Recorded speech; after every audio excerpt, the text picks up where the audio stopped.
It's just a bit of fun, Liam. He's being dramatic. The words hung in the air, thick and cloying, like the scent of cheap perfume. My sister, Sarah, delivered them with a dismissive wave of her hand, her eyes not even meeting mine. Across the living room, my son, 8-year-old Leo, was curled on the rug, his small frame shaking with silent sobs. He clutched a slightly damp, threadbare teddy bear, his knuckles white. It was the way she'd said it, the utter lack of remorse, that had landed like a physical blow. She hadn't just dismissed Leo's feelings, she'd invalidated them, reduced his very real distress to a childish overreaction. And in that moment, as I looked at the smug set of her jaw, a cold, hard resolve settled in my gut. This wasn't the first time, not by a long shot. It was just the final, undeniable proof of who she truly was. My normal life, I suppose, was a carefully constructed edifice built on a foundation of appeasing Sarah. She was my older sister, the one who'd always been louder, bolder, and more demanding. Growing up, it was an unspoken rule: placate Sarah, and life would be marginally smoother. My parents, God rest their souls, had adored her, their firstborn, their special one. I was the quiet one, the reliable one, the one who tidied up the messes and never complained. This dynamic had, unfortunately, carried into adulthood. Sarah had always had a knack for entitlement, for expecting the world to bend to her will. She'd borrowed money and never paid it back, forgotten birthdays, and made passive-aggressive comments about my choices, all wrapped in a veneer of sisterly concern. There was the time, a few years back, when my parents died within months of each other. Sarah, surprisingly, was devastated. But her grief manifested as a frantic need to control everything. She insisted on selling the family home immediately, before I'd even had a chance to properly grieve or sort through my parents' belongings. When I hesitated, she pulled out the guilt card. "Don't you want to honor Mom and Dad's memory by moving on? I can't bear to see this place in disarray, it's too painful." She painted herself as the brave one, carrying the emotional weight, while I was apparently too sentimental. The house sold for less than it was worth because she rushed the process, and a significant portion of the inheritance, meant to be split equally, vanished into an investment opportunity she swore would double our money. It never did. I never saw a penny of that supposed profit, and her explanations became increasingly vague and evasive. Then there was the incident at my wedding. Leo was only 2, a sweet, shy toddler. Sarah, who was supposed to be a bridesmaid but had managed to wrangle herself into an even more prominent role as wedding planner, a title she'd self-appointed, decided Leo's presence was an inconvenience. He was fussy during the ceremony, understandably overwhelmed by the crowds and noise. Sarah, instead of offering comfort or distraction, shooed him away from the altar like a stray animal. Later, during the reception, she found him playing with some stray confetti. With a sigh that could curdle milk, she declared, honestly, "The child is a menace. He's like a wild thing. He needs to be kept under control." She then proceeded to lock him in the bridal suite, ostensibly so he wouldn't make a mess while I was cutting the cake. I found him an hour later, red-faced and terrified, having somehow managed to unlock the door himself. Sarah's response? "See? I told you he was a handful. You need to be stricter." The smug satisfaction on her face as she delivered that line was etched into my memory. But Leo. My sweet, sensitive Leo. He'd always been a bit of a mama's boy, easily overwhelmed, prone to anxiety. He loved his Aunt Sarah, or at least, he had. He'd always been so excited when she visited, eager for her attention. Lately, though, he'd been withdrawn around her. He'd flinch when she raised her voice, disappear into his room when she was around for too long. I'd dismissed it, telling myself he was just going through a phase, that Sarah's boisterous nature was a bit much for him sometimes. I'd been wrong. So terribly wrong.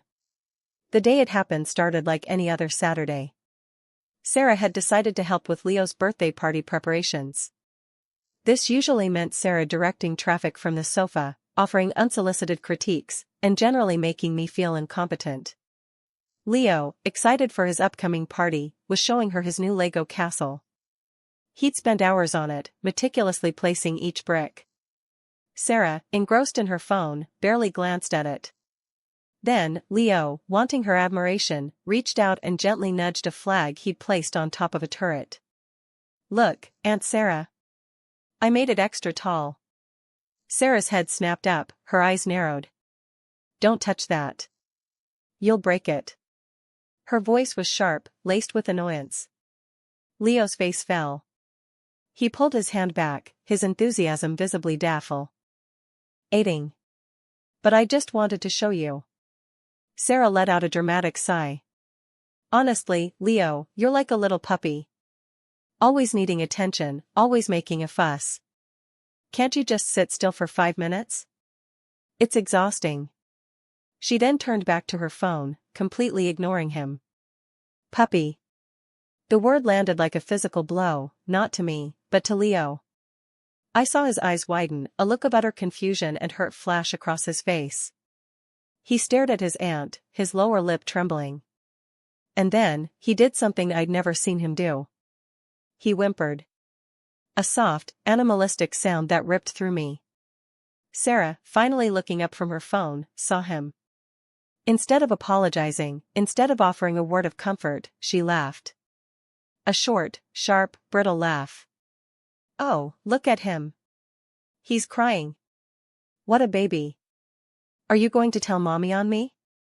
Little puppy, woof woof." She even made a barking motion with her hand, her eyes glinting with a cruel amusement. That was it. The world tilted. The air in the room thinned. Leo, my sensitive, loving boy, crumpled. He let out a wail, a sound of pure, unadulterated anguish, and scrambled away from her, a blur of small limbs and despair. He ran into his room, slamming the door shut. The sound echoed in the sudden, deafening silence. Sarah, however, seemed unfazed. She stood up, stretched languidly, and said, "Well, that was fun. I'm going to go get some coffee.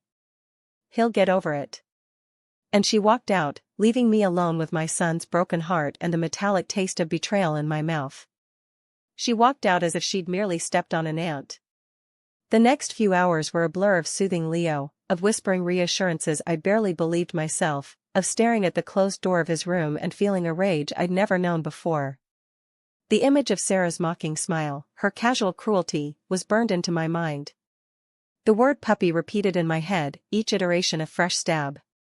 She had systematically eroded Leo's self-worth, his trust, his joy. And she'd done it with a smile. My parents had left me their house, the sprawling, slightly neglected Victorian on the edge of town. Sarah, ever the pragmatist, had always coveted it. When they passed, she'd tried to convince me to sell it and split the money, citing the burden of upkeep. I'd refused, wanting to preserve something of their legacy. But I'd also put clauses in the will, ironclad clauses, drafted by my father himself, that protected my inheritance from any undue influence or family loans that conveniently went unpaid. Clauses Sarah had always scoffed at, deeming them unnecessary, overly cautious. The next morning, I woke up before dawn. The house was silent, save for the gentle hum of the refrigerator. Leo was still asleep, his breathing slow and even, a fragile peace finally settled over him. I walked into my study, a room filled with the scent of old paper and polished wood. I sat at my father's desk, the solid oak cool beneath my fingertips. I opened the large, leather-bound binder that held all the official documents related to my parents' estate. My fingers traced the familiar script of my father's signature, a testament to his foresight and his quiet strength. I found the relevant section, the one detailing the property inheritance and the strict stipulations regarding its use and any future transactions. I made a few phone calls. My lawyer, a stoic woman named Ms. Evans, answered on the first ring.